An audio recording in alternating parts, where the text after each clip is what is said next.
publicado el 24 de agosto de 2017. Suscríbete y comparte.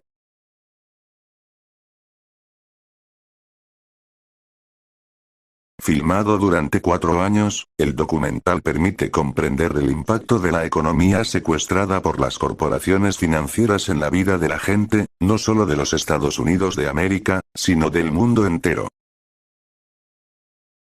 Requiem for the American Dream. Es un documental de innegable valor educativo para entender cómo funcionan los poderes que dominan el mundo globalizado actualmente.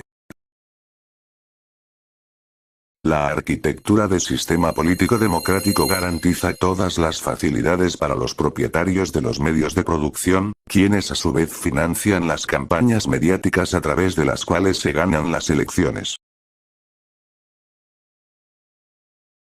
La acumulación de riqueza y la acumulación de poder son dos factores que van de la mano y que vuelven virtualmente imposible un equilibrio en la balanza entre los poderosos y la gente común, que carece de instrumentos reales para defender su modo de vida y su trabajo, alienado de poder. Con un lenguaje sencillo e incluso anecdótico a ratos, el afamado intelectual Noam Chomsky logra llevarnos por los entresijos del sistema económico estadounidense para explicar cómo el sueño americano fue devaluándose progresivamente en pesadilla. El colapso financiero de 2009, al amparo del Estado que salvó a los banqueros del hundimiento con un agresivo programa de rescate, es solo la más reciente y esperable consecuencia de la financiarización de la economía. Pero definitivamente no se trata de un caso aislado, sino de un ejemplo contundente del correcto y normal funcionamiento del sistema. La crisis periódica y la administración del desastre le dan su razón de ser al Estado a la vez que mantienen a la población en un estado de conveniente y dócil precariedad. La fabricación del consenso, la creación de un mercado de falsas necesidades de consumo y la alimentación de un circuito de información residual que mantiene a la gente al borde de la vida de los ricos y famosos, permiten mantener a los grandes sectores demográficos inactivos políticamente. Sin alternativas a la vista pero sin desesperanza total, en Requiem for the American Dream, Chomsky aconseja utilizar las pocas armas que la gente tiene todavía para defenderse de sus gobiernos y de las corporaciones a las que sirven.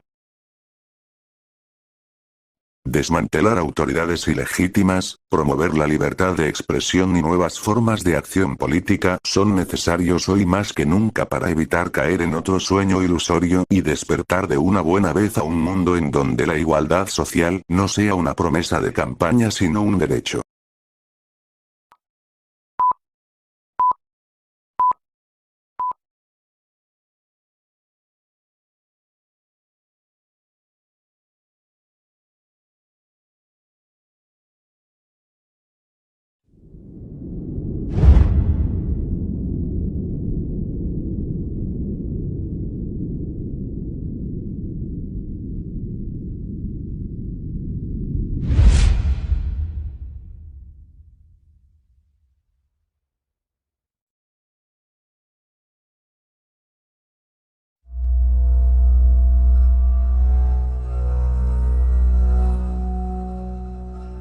Durante la Gran Depresión, que soy lo suficientemente viejo como para recordar, y siendo la mayor parte de mi familia de clase trabajadora desempleada, la cosa estaba mal, mucho peor subjetivamente que hoy en día.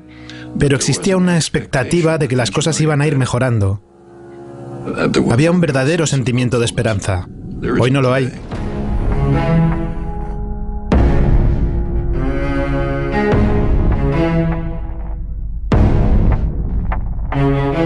La desigualdad actual realmente no tiene precedentes. Si nos fijamos en la desigualdad total, es similar a la de los peores periodos de la historia de Estados Unidos.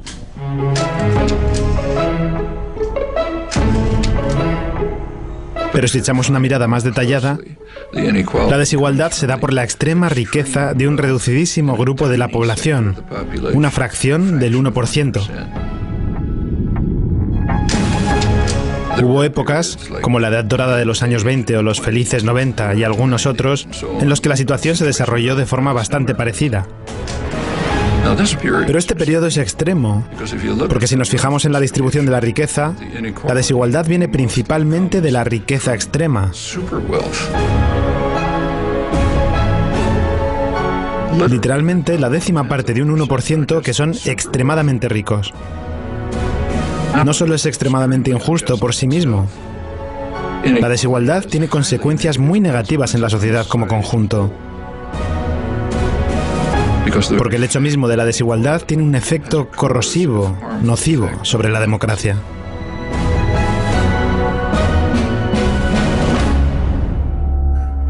Empezó usted hablando del sueño americano. Una parte del sueño americano es la movilidad social. Naces pobre, trabajas duro y te haces rico. Para un trabajador era posible conseguir un empleo digno, comprarse una casa, un auto, poder llevar a sus hijos a la escuela. Todo eso se derrumbó.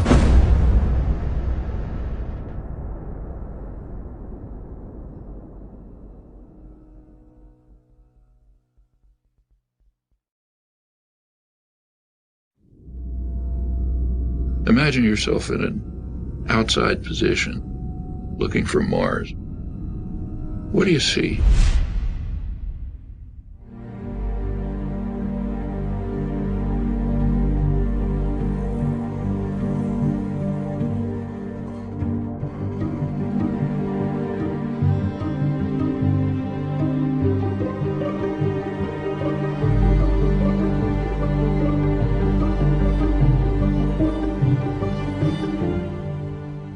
En Estados Unidos hay valores que se profesan, como la democracia.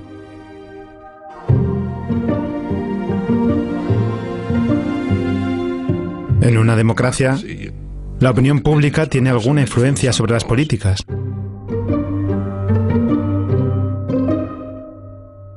Y luego los gobiernos llevan a cabo ciertas políticas determinadas por el pueblo. De eso trata la democracia. Es importante entender que a los sectores privilegiados y poderosos nunca les ha gustado la democracia y por muy buenas razones. La democracia pone el poder en manos de la población mayoritaria y se la arrebata a ellos. Es un tipo de principio sobre la concentración de la riqueza y el poder.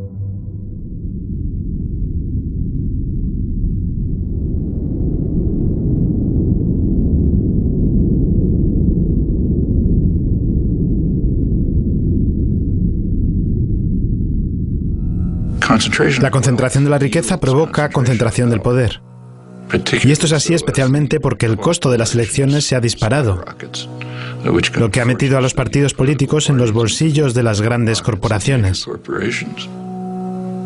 Y este poder político rápidamente se traduce en legislación que incrementa la concentración de riqueza. Así que las políticas fiscales como las relativas a impuestos, la desregulación, las reglas de gobierno corporativo y toda una variedad de medidas políticas, son diseñadas para incrementar la concentración de la riqueza y del poder, lo que a su vez genera más poder político para hacer lo mismo. Y esto es lo que hemos estado viendo. Así que tenemos esta especie de círculo vicioso funcionando.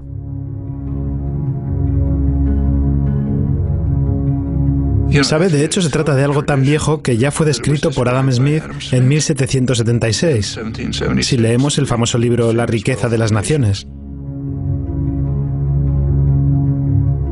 Dice que en Inglaterra los principales arquitectos de las políticas son los dueños de la sociedad, por aquel entonces los comerciantes y los fabricantes.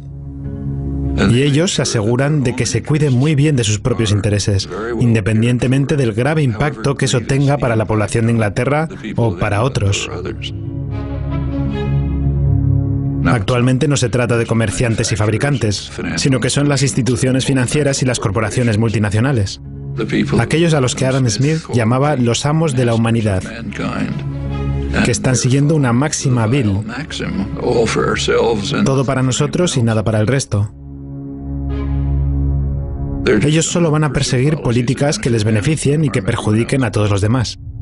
Y en ausencia de ninguna reacción popular generalizada, eso es básicamente lo que cabría esperar.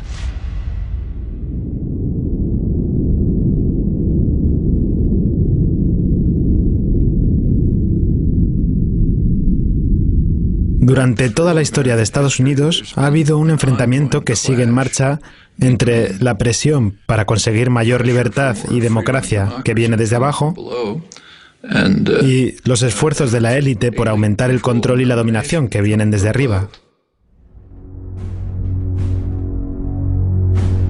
Esto se remonta a la fundación del país. James Madison, el principal legislador de la Constitución, que creía en la democracia como nadie en el mundo en aquellos días, pensaba, sin embargo, que el sistema estadounidense debería estar diseñado, y de hecho, gracias a su iniciativa, se diseñó de ese modo, de manera que el poder estuviera en manos de los más ricos, porque los más ricos eran el grupo de hombres más responsables. Y por ello, la estructura del sistema constitucional formal puso más poder en manos del Senado. Recuerden que el Senado no era elegido en aquella época, era seleccionado por los más ricos. Hombres que, como el propio Madison escribió, sentían simpatía por los propietarios y sus derechos. Si se leen los debates de la Convención Constitucional, Madison dijo que la mayor preocupación de la sociedad ha de ser proteger a la minoría opulenta contra la mayoría. Y tenía sus argumentos. Suponiendo que todos puedan votar libremente, él decía, bueno, la mayoría de pobres se unirían y se organizarían para arrebatar la propiedad a los ricos. Y decía, eso obviamente sería injusto, así que no se puede permitir. Por lo tanto, el sistema constitucional tiene que concebirse para evitar la democracia.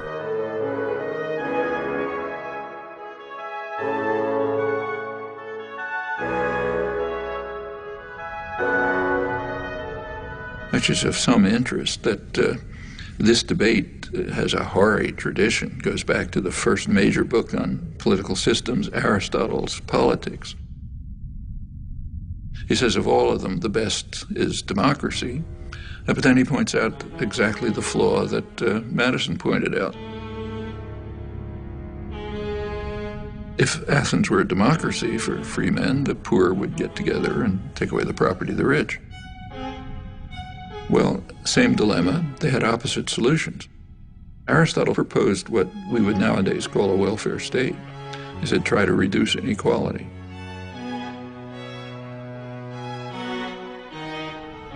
So, same problem, opposite solutions. One is reduce inequality, you won't have this problem. The other is reduce democracy.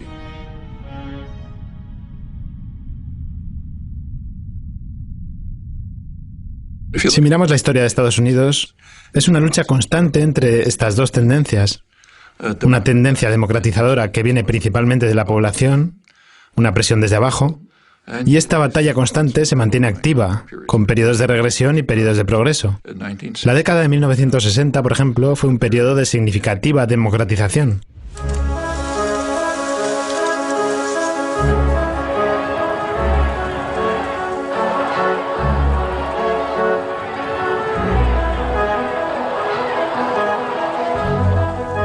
Sectores de la población que solían ser pasivos y apáticos se organizaron y se volvieron activos, empezando a presionar en favor de sus demandas. And they became more and more involved in decision-making, activism, and so on. It just changed consciousness in a lot of ways.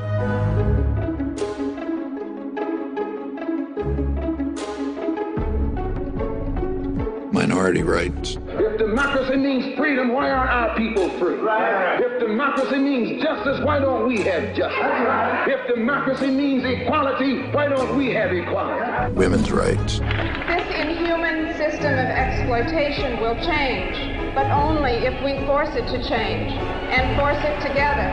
concern for the environment. A unique day in American history is ending, a day set aside for a nationwide outpouring of mankind seeking its own survival. Opposition to aggression. I'd say to those who criticize us for the militancy of our dissent that if they are serious about law and order, they should first provide it for the Vietnamese people, for our own black people, and for our own poor people. Concern for other people. One day we must ask the question, why are there 40 million poor people in America? When you begin to ask that question, you're raising a question about the economic system, about a broader distribution of wealth, the question of restructuring the whole of American society. These are all civilizing effects. And that caused great fear.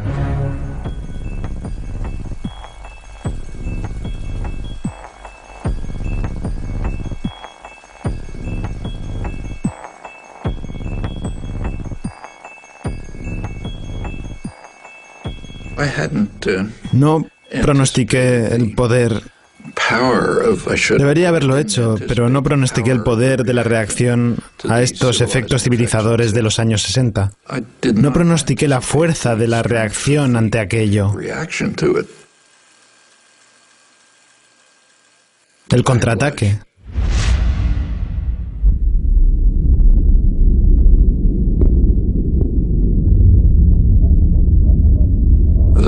En los años 70 comenzó una enorme ofensiva empresarial concentrada y bien coordinada con el fin de contrarrestar los esfuerzos igualitarios llevados a cabo durante el mandato de Nixon. Y esto se nota en muchos aspectos. La derecha se manifiesta en cosas como el famoso memorando de Powell. Enviado a la Cámara de Comercio, el mayor grupo de presión empresarial, por Louis Powell, posteriormente juez de la Corte Suprema. Les advertía de que el mundo empresarial estaba perdiendo el control sobre la sociedad y que era necesario hacer algo para contrarrestar estas fuerzas. Por supuesto, lo plantea en términos de defensa. Hay que defendernos ante una fuerza exterior.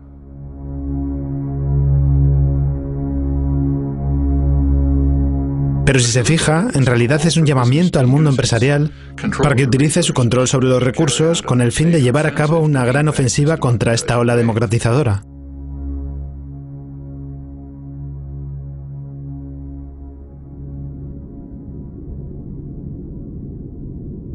Over on the liberal side, there's something exactly similar. The first major report of the Trilateral Commission is concerned with this. It's called the Crisis of Democracy. Trilateral Commission is liberal internationalists. Their flavor is indicated by the fact that they pretty much staffed the Carter administration. They were also appalled by the democratizing tendencies of the 60s and thought we have to react to it. They were concerned that there was an excess of democracy developing. Aquellos sectores de la población que antes se mostraban pasivos y obedientes, lo que a veces se llama grupos de interés especial, comenzaron a organizarse y a entrar en la arena política. Entonces los grupos dominantes dijeron, esto ejerce demasiada presión sobre el Estado, no puede lidiar con todas esas presiones. Por lo tanto, tienen que volver a la pasividad y quedar despolitizados. Estaban especialmente preocupados por lo que pasaba a la gente joven. Los jóvenes se vuelven demasiado libres e independientes. Ninguno de nosotros actuará con violencia. Si llega a haber violencia, será responsabilidad de la policía. Ellos lo presentaron como un fallo por parte de los colegios, las universidades y las iglesias. Aquellas instituciones responsables del adoctrinamiento de los jóvenes. Son sus palabras, no las mías.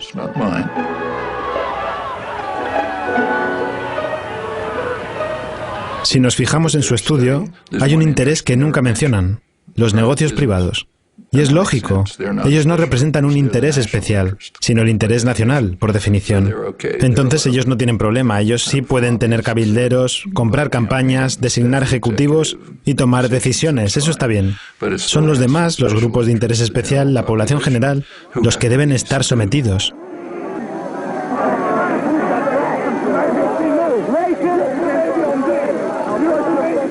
Bueno, este es el espectro. Es como una parte ideológica del contraataque.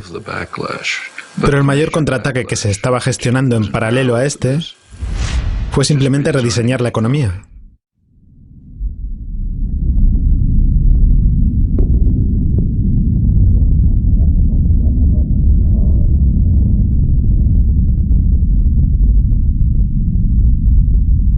Desde los años 70 hubo un esfuerzo coordinado por parte de los amos de la humanidad y los dueños de la sociedad por cambiar la economía en dos aspectos clave. En primer lugar, incrementar el papel de las instituciones financieras como los bancos, empresas de inversión, compañías de seguros, etc. En el 2007, justo antes de la última crisis, ya tenían literalmente el 40% de los beneficios corporativos. Mucho más que en cualquier otro momento.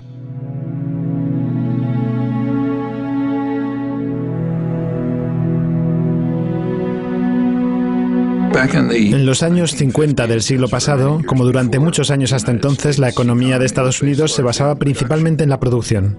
Estados Unidos era el gran centro industrial a nivel mundial.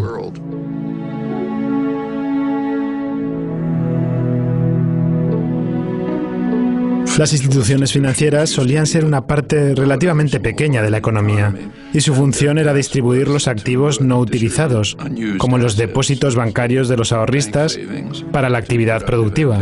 The bank always has on hand a reserve of money received from the stockholders and depositors. On the basis of these cash reserves, a bank can create credit. So besides providing a safe place for depositing money, a bank serves a community by making additional credit available for many purposes. For a manufacturer to meet his payroll during slack selling period, for a merchant to enlarge and remodel his store, and for many other good reasons why people are always needing more credit than they have immediately available. That's a contribution to the economy. Se estableció un sistema de regulación. Los bancos se regularon. Los bancos comerciales y los bancos de inversión fueron separados para limitar sus prácticas de inversión de riesgo que pudiesen afectar a los particulares. Como recordarán, durante el periodo de regulación no hubo quiebras financieras, pero a partir de los 70 la cosa cambió.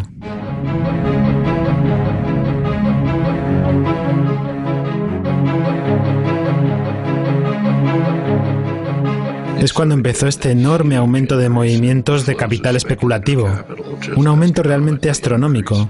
Se dio un giro muy significativo en el sector financiero, de los bancos tradicionales a las inversiones de riesgo, los instrumentos financieros complejos, las manipulaciones monetarias, etc. Cada vez más el negocio del país pasa a no ser la producción, al menos no aquí en el interior del país. El negocio principal aquí son los negocios. Esto se nota incluso en la selección de directores. En los años 50 o 60 del siglo pasado, el director de una importante corporación estadounidense muy probablemente era ingeniero, alguien que estudió gestión industrial en el Instituto Tecnológico de Massachusetts, por ejemplo. Pero actualmente los que ocupan los cargos de dirección y otros altos cargos de gestión son graduados de escuelas de negocios que aprendieron artimañas financieras de todo tipo y cosas por el estilo. En los años 70, General Electric, por ejemplo, podía sacar más beneficio mediante juegos financieros que cualquiera produciendo bienes en Estados Unidos. Hay que recordar que General Electric hoy en día es esencialmente una institución financiera. Hace la mitad de sus beneficios moviendo capital de maneras complicadas. Y no está nada claro si realmente generan algún valor para la economía. Existe un fenómeno llamado financiarización de la economía. Junto con este proceso se da la deslocalización de la producción.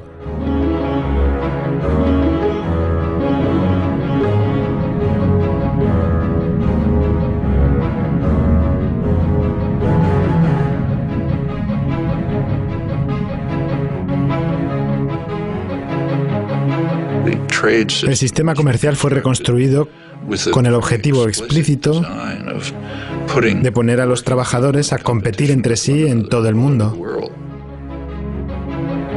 Y esto conduce a una reducción en el porcentaje de ingresos que recibirá la clase trabajadora. It's been particularly striking in the United States, but it's happening worldwide. It means that an American worker is in competition with a super exploited worker in China. Los profesionales altamente remunerados están protegidos. Ellos no tienen que competir con el resto del mundo en absoluto. Y por supuesto, el capital puede moverse libremente. Los trabajadores, la mano de obra, no pueden moverse libremente, pero el capital sí. Otra vez, remitiéndonos a los clásicos como Adam Smith, él señaló que la libre circulación de la mano de obra es la base de cualquier sistema de libre comercio. Pero los trabajadores permanecen en su mayoría atrapados. Los ricos y los privilegiados están protegidos y las consecuencias son obvias. Ellos reciben reconocimiento y elogios. Las políticas están diseñadas para incrementar la inseguridad. Alan Greenspan, a la hora de declarar ante el Congreso, explicó su éxito en la gestión económica con lo que él llama una mayor inseguridad de los trabajadores. La limitación en el aumento de los sueldos se ha hecho evidente en los últimos años. Pero, como ya he comentado con bastante detalle en mi declaración del mes pasado, considero que la inseguridad laboral desempeñó un papel dominante en este caso. Manteniendo inseguros a los trabajadores, los tienes bajo control. De este modo no van a exigir salarios decentes, ni condiciones laborales decentes, ni tampoco el derecho a la libre asociación, es decir, a formar sindicatos. Y a los dueños de la humanidad esto les va bien. Ellos van sacando beneficios. Pero para la población es devastador. Estos dos procesos, la financiarización y la deslocalización de la producción, contribuyen al círculo vicioso de la concentración de la riqueza y del poder.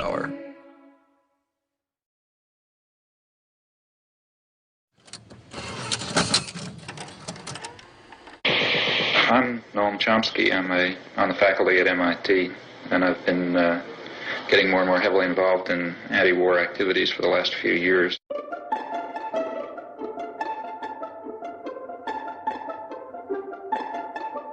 Noam Chomsky has made two international reputations. The widest is as one of the national leaders of American resistance to the Vietnam War.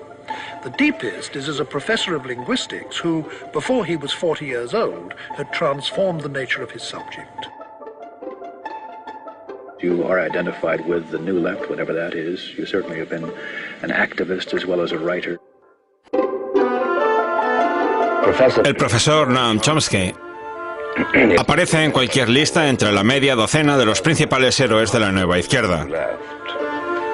Se ganó esta reputación adoptando en los últimos 2 o 3 años una serie de posturas firmes que como mínimo rechazan la política exterior de Estados Unidos y como máximo a Estados Unidos en sí.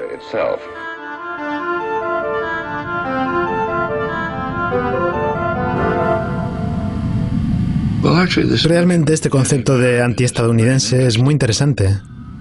Es un concepto verdaderamente totalitario. No se usa en las sociedades libres. Es decir, si alguien, por ejemplo, en Italia, critica a Berlusconi o la corrupción del Estado, etc., nunca los llamarán anti-italianos. De hecho, si los llegan a llamar anti-italianos, la gente se moriría de risa en las calles de Roma o de Milán. In totalitarian states, the notion's used. So in the old Soviet Union, dissidents were called anti-Soviet. That was the worst condemnation.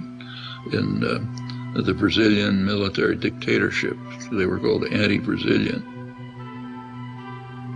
Now, it's true that in just about every society, critics are maligned, are mistreated, different ways depending on the nature of the society.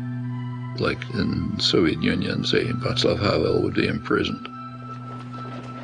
In a U.S. dependency like El Salvador at the same time, his counterparts would have their brains blown out by U.S.-run state terrorist forces. In other societies, they're just condemned or vilified and so on. And in the United States, one of the terms of abuse is anti-American. There's a couple of others, like, Marxist. There's an array of terms of abuse.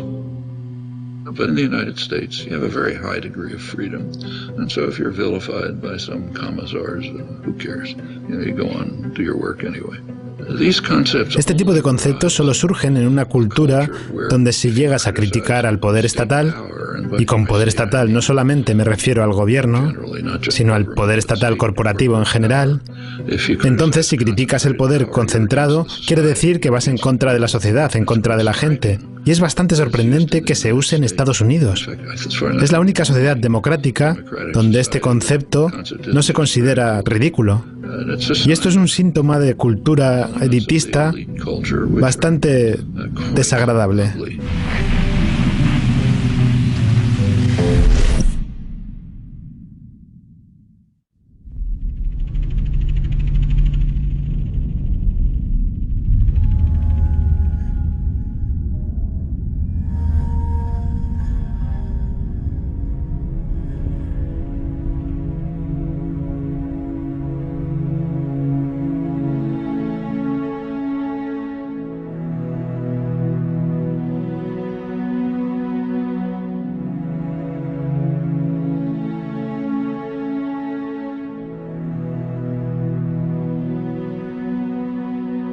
El sueño americano, como muchos ideales, era en parte simbólico, pero también en parte real.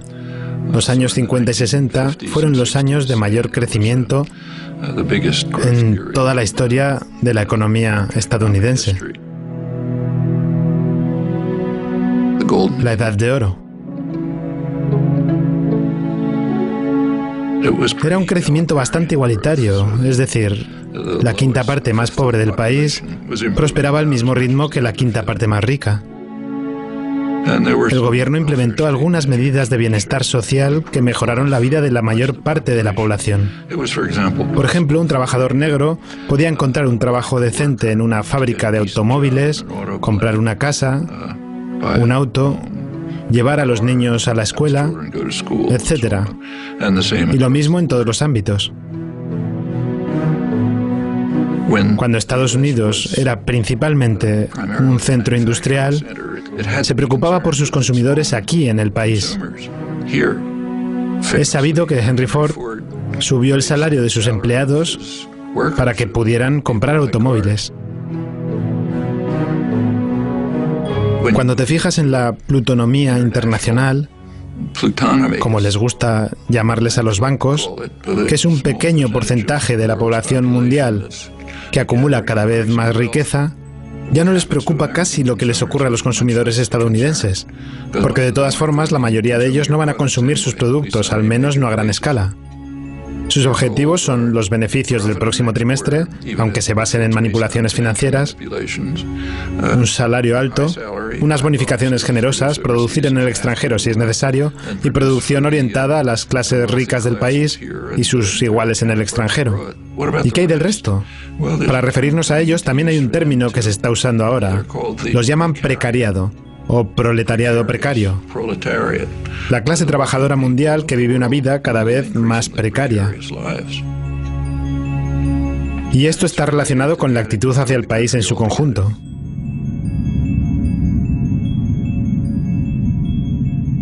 Durante el periodo de gran crecimiento económico, en los años 50 y 60, aunque en realidad fue antes, los impuestos a las personas ricas eran mucho mayores. Los impuestos a las corporaciones eran mucho mayores, al igual que los impuestos sobre los dividendos.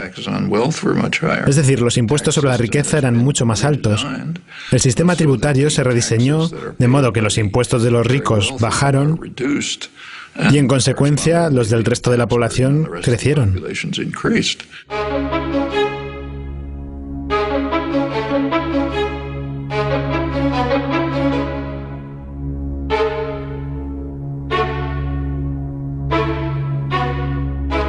Ahora se tiende a mantener solamente los impuestos sobre el salario y sobre el consumo, que es algo que todos tienen que pagar, no sobre los dividendos que solo afectan a los ricos.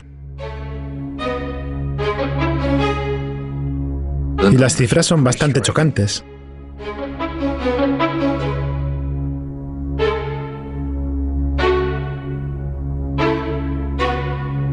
Por supuesto hay un pretexto para eso. Siempre hay un pretexto. En este caso el pretexto es que así se fomenta la inversión y se incrementa el empleo. Pero no hay ninguna prueba de ello. Si quieres fomentar la inversión, dales dinero a los pobres y a la clase trabajadora. Tienen que sobrevivir, por lo tanto gastarán sus salarios. Eso estimula la producción, estimula la inversión, aumenta el empleo, etc. Si eres ideólogo de los amos, sigues otra línea. De hecho, ahora mismo es casi absurda. Las corporaciones tienen los bolsillos repletos de dinero.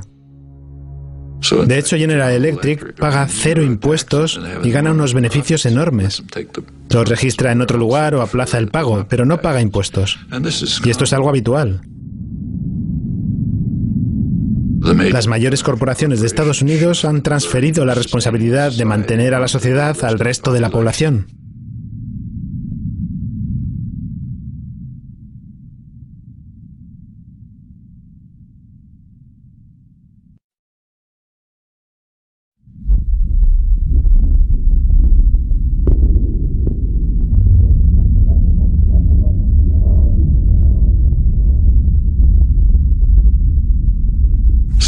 La solidaridad es bastante peligrosa. Desde el punto de vista de los amos, solo tienes que preocuparte por ti mismo, no por los demás.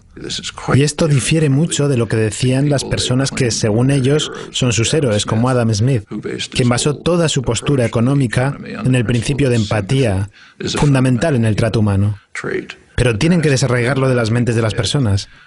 Tienes que mirar por ti mismo. La máxima reza, no te preocupes por los demás.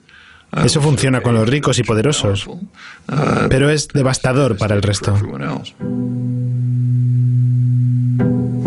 Les ha llevado mucho esfuerzo erradicar esas emociones humanas básicas de las cabezas de las personas. Hoy lo podemos ver en la forma de hacer política, por ejemplo, en cómo se atenta contra la seguridad social. La seguridad social se basa en un principio, el principio de la solidaridad. La solidaridad significa cuidar de otros. La seguridad social significa pago mis impuestos sobre la nómina para que la viuda de la otra punta de la ciudad tenga con qué vivir. Así sobrevive una importante parte de la población. A los que son muy ricos no les sirve de nada. Por eso intentan destruirla de forma coordinada. Una de las maneras de hacerlo es dejar de financiarla. ¿Quiere destruir algún sistema? Empiece por cortarle la financiación. Así no funcionará, la gente se enfadará, querrán otra cosa. Es la técnica estándar para privatizar algunos sistemas.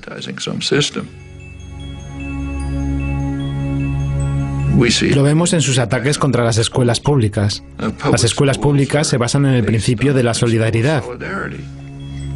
Mis niños ya no van a la escuela, ya se han hecho mayores.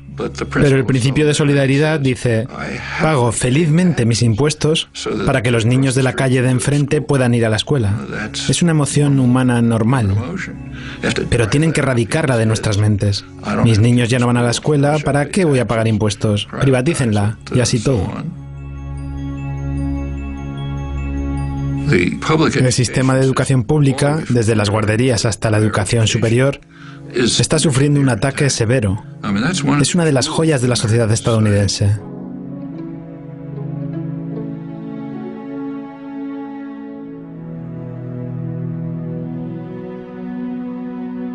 You go back to the golden age again, the great growth period in the 50s and 60s. A lot of that is based on free public education. One of the results of the Second World War was the GI Bill of Rights, which enabled veterans, and remember that's a large part of the population, and to go to college. They wouldn't have been able to otherwise. They essentially got free education. Where a community, state, or nation courageously invests a substantial share of its resources in education, the investment invariably is returned in better business and a higher standard of living. The U.S. was way in the lead in developing extensive mass public education at every level. Ahora, en más de la mitad de los estados, la financiación de las universidades proviene de las tasas de las matrículas, no del Estado. Es un cambio radical y una terrible carga para los estudiantes. Significa que si ellos no provienen de familias muy ricas, terminarán los estudios muy endeudados. Y si tienes una deuda grande, estás atrapado. Quiero decir que tal vez quieras ser un abogado de intereses públicos, pero tendrás que ir a un bufete corporativo para saldar esas deudas. Y una vez que formes parte de ese mundo, ya no podrás salir de él. Y es así en todos los ámbitos. In the 1950s, it was a much poorer society than it is today, but nevertheless could easily handle essentially free mass higher education. Today, a much richer society claims doesn't have the resources for it. That's just what's going on right before our eyes.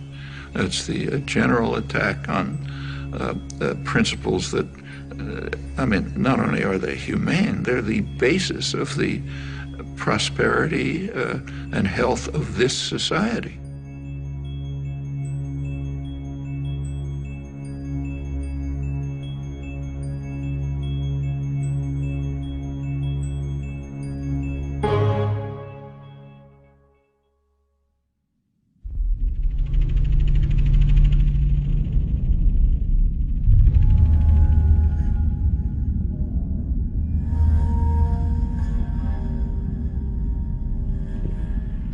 Si analizamos la historia de las regulaciones, por ejemplo, la regulación ferroviaria, la financiera, etc., verán que normalmente o son impulsadas por los consorcios económicos que están siendo regulados o apoyadas por estos. La razón es que saben que tarde o temprano podrán controlar a los reguladores.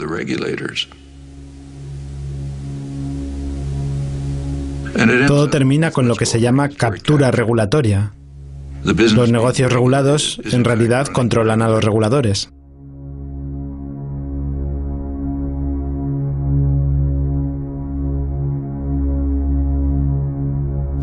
Esto llega al extremo de que los grupos de presión de los bancos son los que en realidad escriben las leyes de regulación financiera.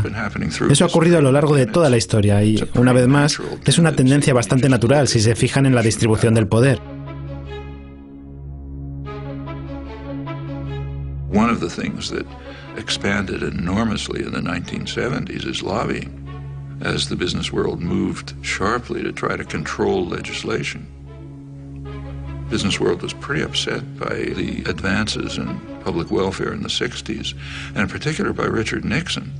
It's not too well understood, but he was the last New Deal president, and they regarded that as class treachery.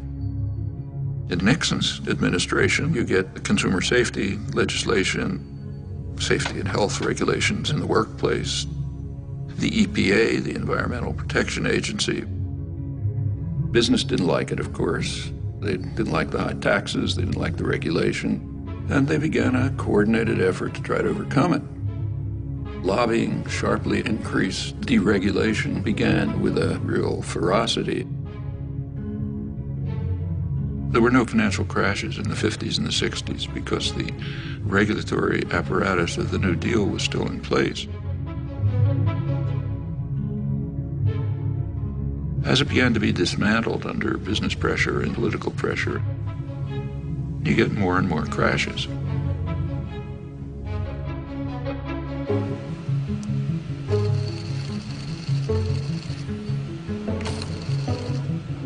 Esto continuó durante años. Empezó en los 70 y en los 80 fue cuando se disparó. Se pidió al Congreso que aprobara garantías de préstamos federales de entre 1.000 y 1.500 millones de dólares para una empresa automotriz. Pues bien, todo esto es bastante seguro, teniendo en cuenta que saben que el gobierno va a ir al rescate. Fíjense, por ejemplo, en Reagan. En lugar de dejarles que pagaran el precio, Reagan rescató a los bancos como el Continental Illinois, el mayor rescate en la historia de Estados Unidos hasta aquel momento. De hecho, terminó su legislatura con una enorme crisis económica, la crisis de ahorros y préstamos, y el gobierno intervino y lo rescató. El presidente Bush firmó hoy la ley para el rescate de $300 millones de la crisis de ahorros y préstamos. En 1999 se desmanteló la regulación para separar a los bancos comerciales de los bancos de inversión. Entonces llegaron los rescates de Bush y de Obama. Bear Stearns acude al gobierno federal para mantenerse a flote. El presidente Bush defendió la decisión de rescatar a Citigroup. Fannie Mae y Freddie Mac solicitaron un total de $3.000 millones más. El rescate podría ser mucho mayor, suponiendo el agravamiento de los problemas económicos de Estados Unidos. Y ya están creando el siguiente rescate.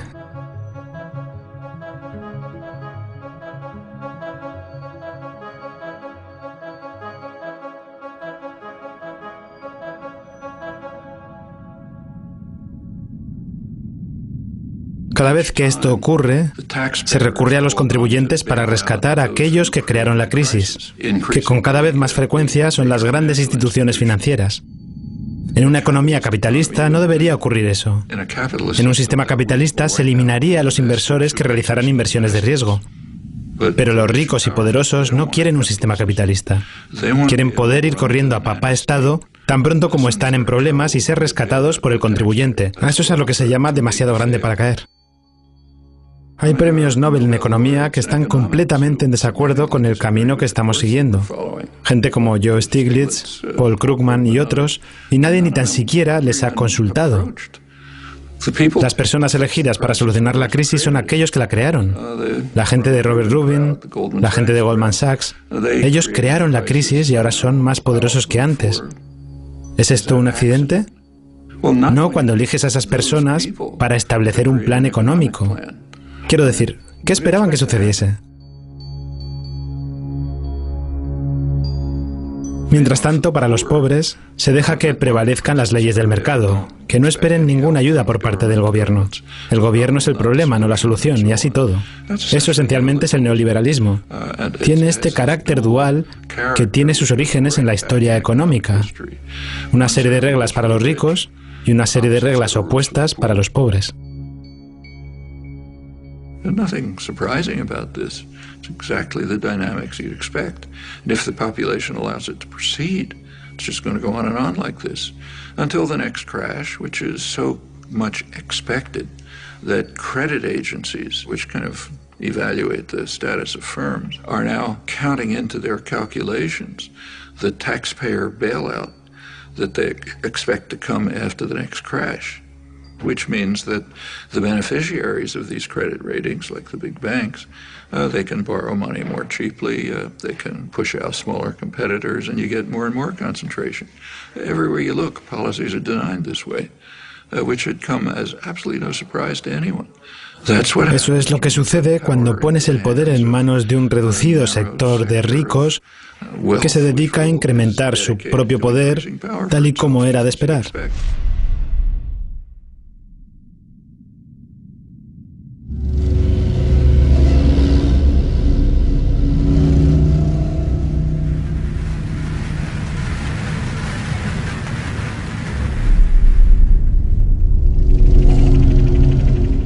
La concentración de la riqueza provoca concentración del poder político.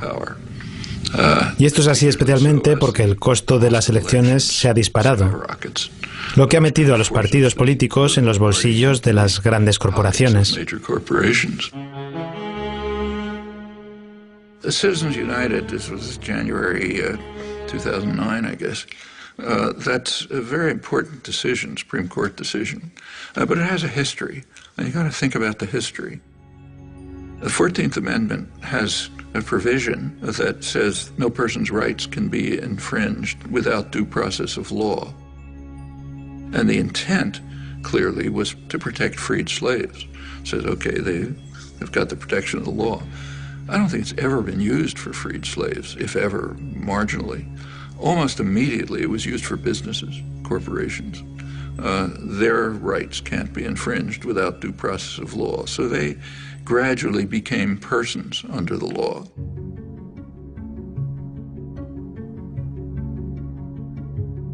Las corporaciones son ficciones legales creadas por el Estado.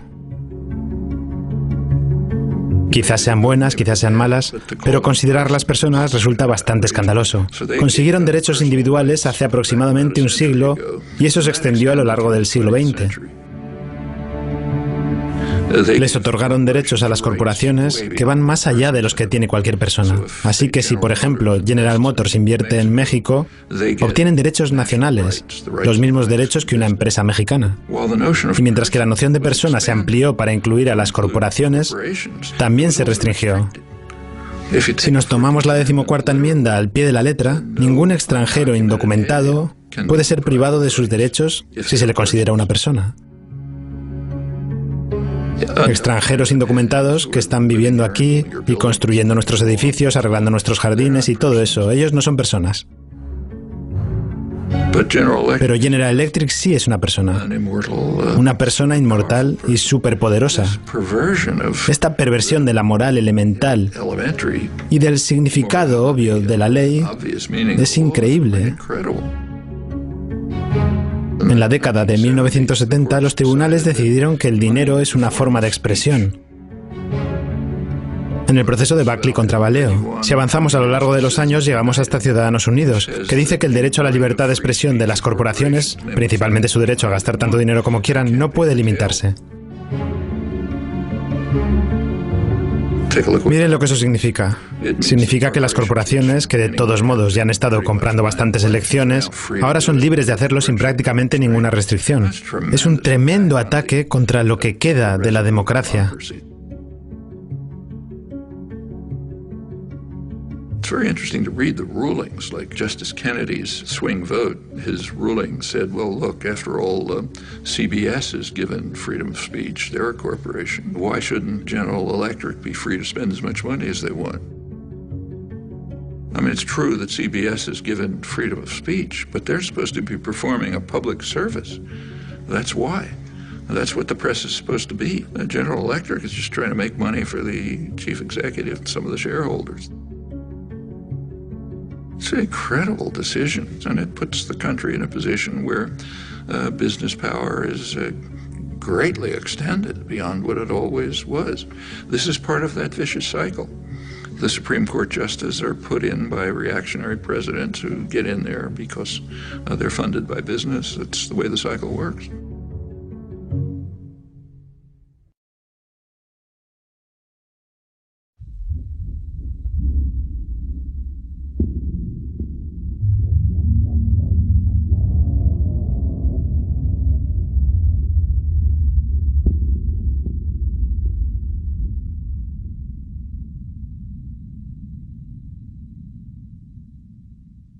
Existe una fuerza organizada que ha tenido muchos defectos, pero que, con todos sus defectos, ha estado tradicionalmente al frente de los esfuerzos por mejorar la vida de la población general. Es el movimiento obrero organizado. Y es también una barrera contra la tiranía corporativa. Así que es la única barrera a este círculo vicioso que sigue funcionando y que conduce a la tiranía corporativa.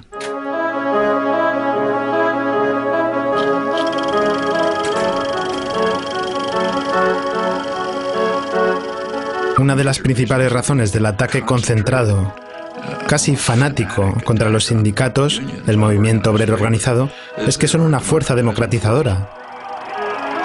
Proporcionan una barrera para defender los derechos de los trabajadores, pero también los derechos populares en general.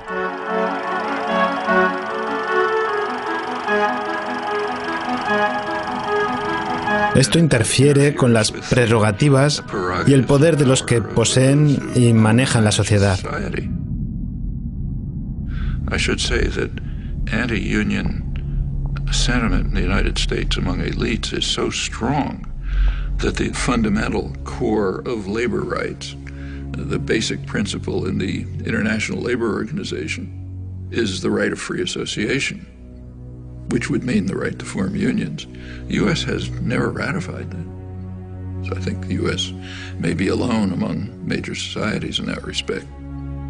It's considered so far out of the spectrum of American politics, it literally has never been considered.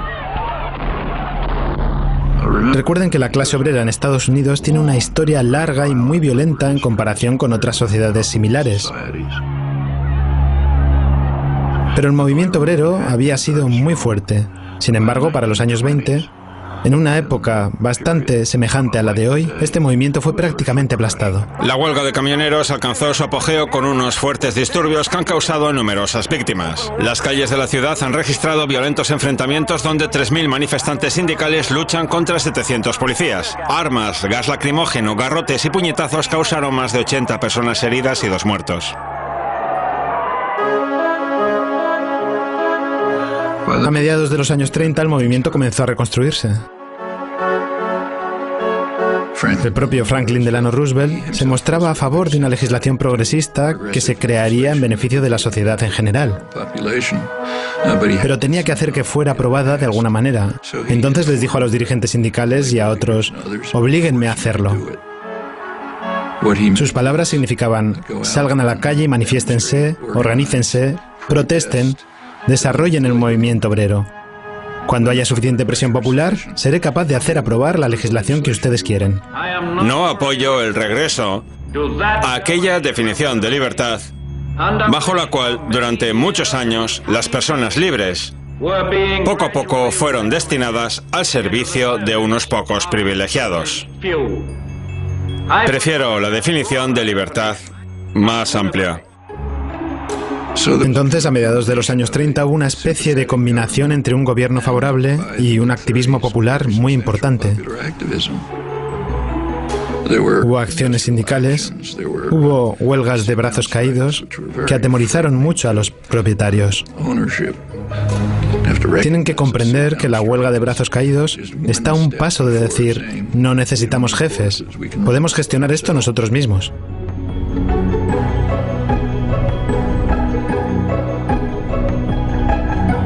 Y los empresarios estaban horrorizados. Si lee la prensa económica de finales de los años 30, verá que se hablaba del riesgo que corría el empresario industrial, del creciente poder político de las masas que debía ser reprimido. Durante la Segunda Guerra Mundial hubo una pausa, pero inmediatamente después de la guerra comenzó con fuerza la ofensiva del empresariado. The Taft-Hartley Act was written for only one purpose: to restore justice and equality in labor management relations. McCarthyism was used for massive corporate propaganda offensives to attack unions. It increased sharply during the Reagan years. I mean, Reagan pretty much told the business world, if you want to illegally break organizing efforts and strikes, go ahead. They are in violation of the law, and if they do not report for work within 48 hours, they have forfeited their jobs and will be terminated. Continued in the 90s, and of course with George W. Bush, who went through the roof. Actualmente, menos del 7% de los trabajadores del sector privado tienen sindicatos.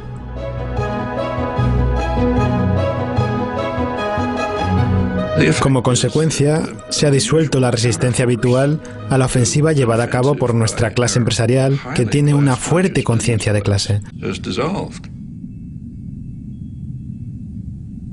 Now, if you're in position of power, you want to maintain class consciousness for yourself, but eliminate it everywhere else. You go back to the 19th century, in the early days of the Industrial Revolution in the United States. Working people were very conscious of this. They, in fact, overwhelmingly regarded wage labor as not very different from slavery, different only in that it was temporary. In fact, it was such a popular idea, that was a slogan of the Republican Party. Well, that was a very sharp class consciousness. Sin embargo, a los que tienen poder y privilegios no les interesa que el pueblo tenga ideas relacionadas con la conciencia de clase. No quieren que ellos sepan que pertenecen a la clase oprimida. Y como resultado, tenemos una de las pocas sociedades en las que simplemente no se habla de clases. En realidad, el concepto de clase es muy sencillo. ¿Quién da las órdenes? ¿Quién las cumple? Es lo que básicamente define la clase. Claro que es algo más matizado y complejo, pero es así básicamente.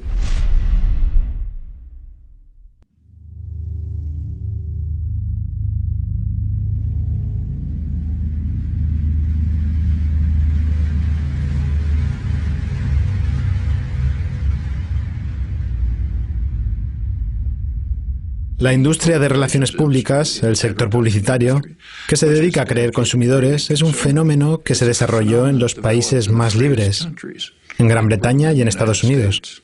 Y eso tiene una razón muy clara. Más o menos hace un siglo se hizo evidente que no iba a ser fácil controlar a la población por la fuerza. Se había ganado demasiada libertad. Había organizaciones de trabajadores, en los parlamentos de muchos países había partidos obreros, las mujeres comenzaban a tener derecho a voto, etc.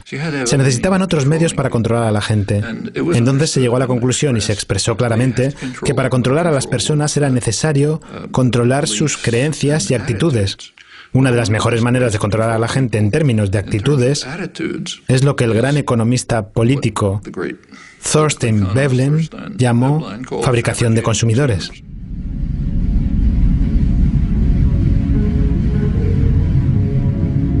Si alguien puede fabricar un producto, hacer creer a la gente que un bien es imprescindible para darle sentido a su vida, se verán atrapados en el rol de consumidor. En la prensa económica de los años 1920 se hablaba de la necesidad de dirigir la atención de las personas hacia el lado superficial de la vida, hacia cosas como el consumo de moda, para mantenerlos alejados de otros asuntos. You find this doctrine all through progressive intellectual thought, like Walter Lippmann, the major progressive intellectual of the 20th century. He wrote famous progressive essays on democracy, in which his view was exactly that. The public must be put in their place so that the responsible men can make decisions without interference from the bewildered herd. There to be spectators, not participants, then you get a properly functioning democracy. Straight back to Madison and on to Powell's memorandum and so on. And the advertising industry just exploded with this as its goal, fabricating consumers.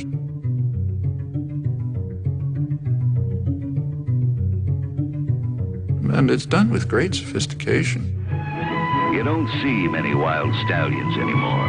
He's one of the last of a wild and very singular breed. Come to Marlboro Country. El ideal es en realidad lo que se ve hoy en día. Por ejemplo, cuando las adolescentes, si tienen una tarde de sábado libre, van a un centro comercial en vez de a una biblioteca o a cualquier otro lugar. La idea es intentar controlar a cada uno para convertir a toda la sociedad en un sistema perfecto. Ese sistema perfecto estaría basado en una dualidad, en un dúo. Ese dúo sería el individuo y su televisión, o tal vez hoy en día el individuo e Internet. La televisión e Internet mostrarían a la persona cómo debería ser la vida apropiada y qué aparatos debería tener uno. Y el individuo acaba gastando su tiempo y sus esfuerzos en obtener esas cosas que en realidad no quiere y no necesita, que tal vez tiraría, pero que establecen la medida de una vida decente. Es lo que vemos, por ejemplo, en los comerciales televisivos. Si usted ha asistido a un curso de economía, sabe que los mercados deberían basarse en consumidores informados que toman decisiones racionales. Si tuviéramos un sistema así, un comercial televisivo de, digamos, General Motors, nos presentaría información concreta diciendo, esto es lo que tenemos para vender. Pero los comerciales de automóviles no son así. En los comerciales de automóviles, un jugador estrella de fútbol o una actriz hacen algunas locuras con el automóvil. Por ejemplo, escalan una montaña. La idea es crear consumidores mal informados que tomen decisiones irracionales. Ese es el objetivo de la publicidad. Y cuando la misma institución, el sistema de relaciones públicas, organiza las elecciones, lo hacen del mismo modo.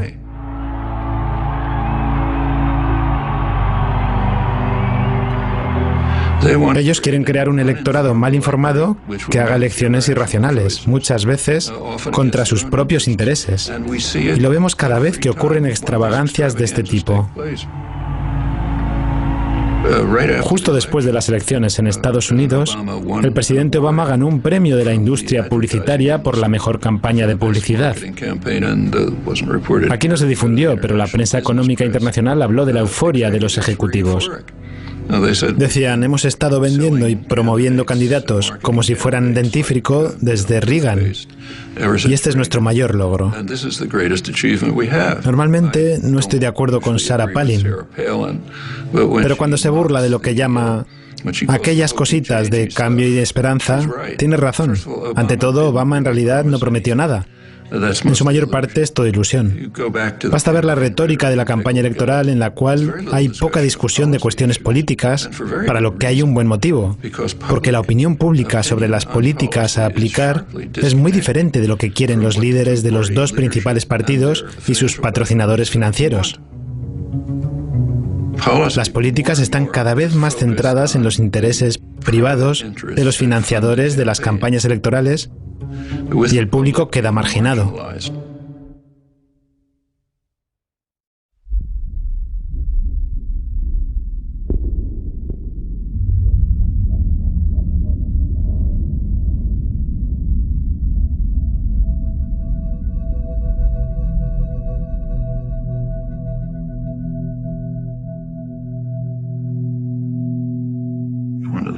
Uno de los más importantes científicos políticos, Martin Gilens, presentó un estudio de la relación entre las actitudes públicas y las políticas públicas, según el cual cerca del 70% de la población no tiene ninguna influencia sobre las políticas.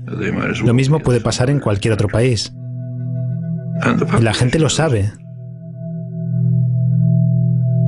Como resultado de esto, la población está indignada, frustrada, odia las instituciones.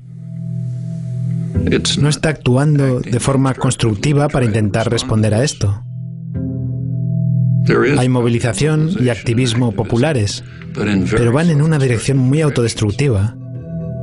Están tomando la forma de una furia sin objetivo preciso, de ataques de unos contra otros y contra grupos vulnerables.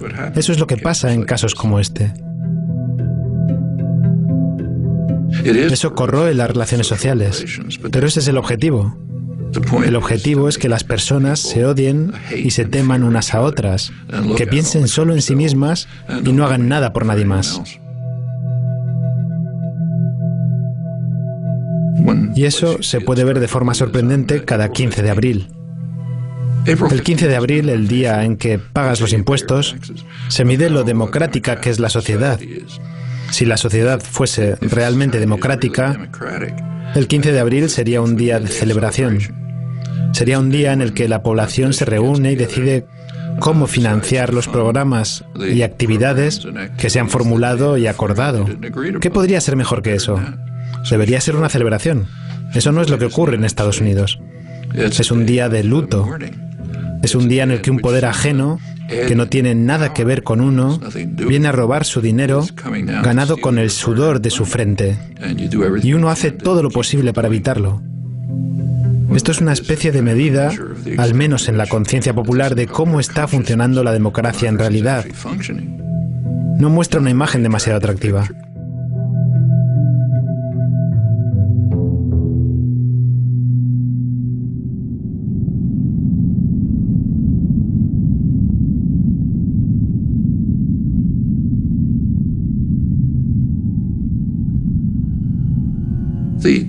Las tendencias que hemos estado describiendo en la sociedad estadounidense, a menos que cambien, indican que va a convertirse en una sociedad horrible. Quiero decir, una sociedad basada en la vil máxima de la que hablaba Adam Smith. Todo para mí, nada para el resto.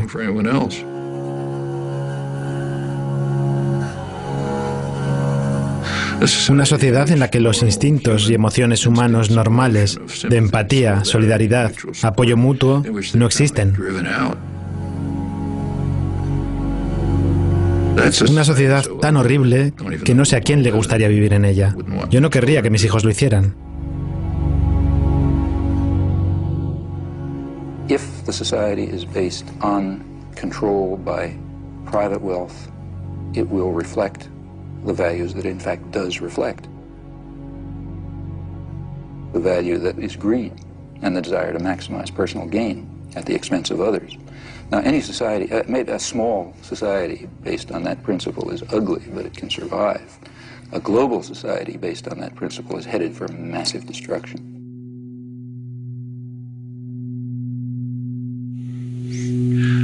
Yo no creo que seamos lo suficientemente inteligentes como para diseñar en detalle lo que sería una sociedad perfectamente justa y libre. Podemos guiarla y, más importante aún, podemos preguntar cómo podemos progresar en esa dirección.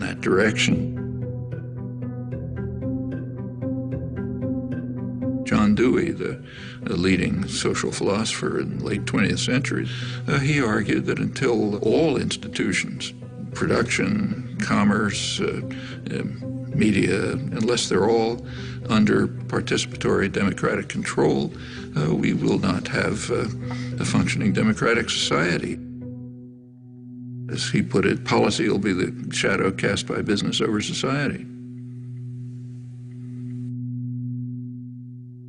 Well, that's essentially true.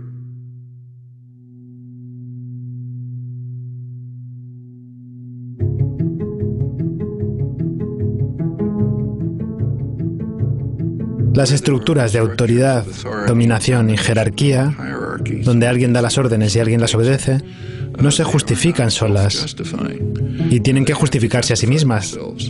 Tienen sobre sí mismas la carga de la prueba.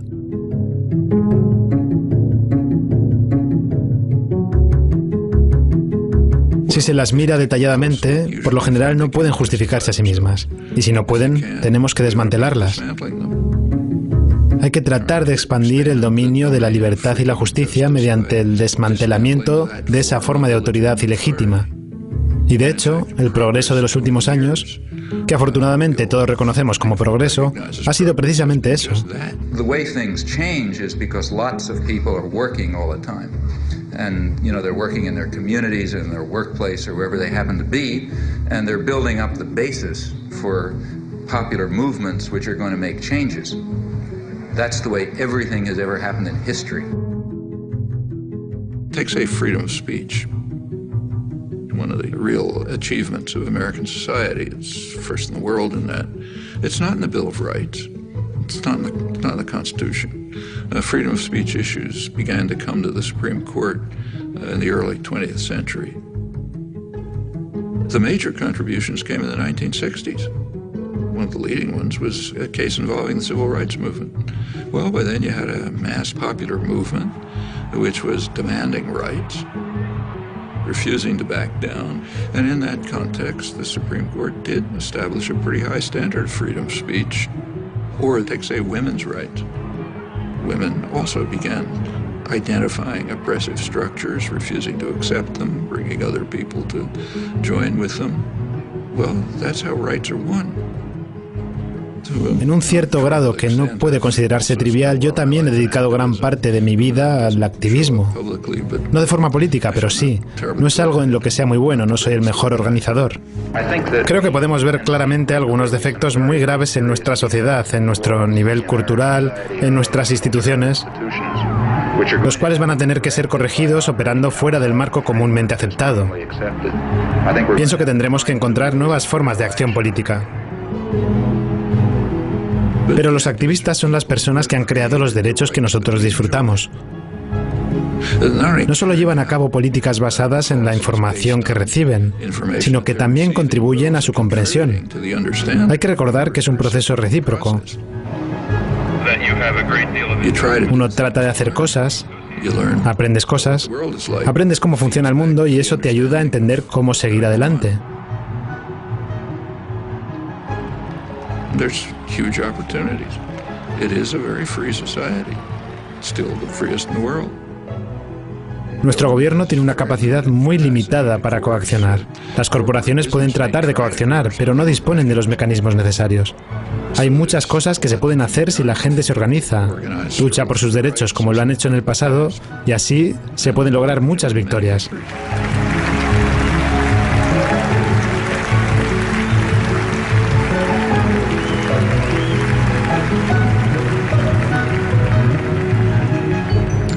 Un gran amigo mío durante muchos años, el fallecido Howard Zinn,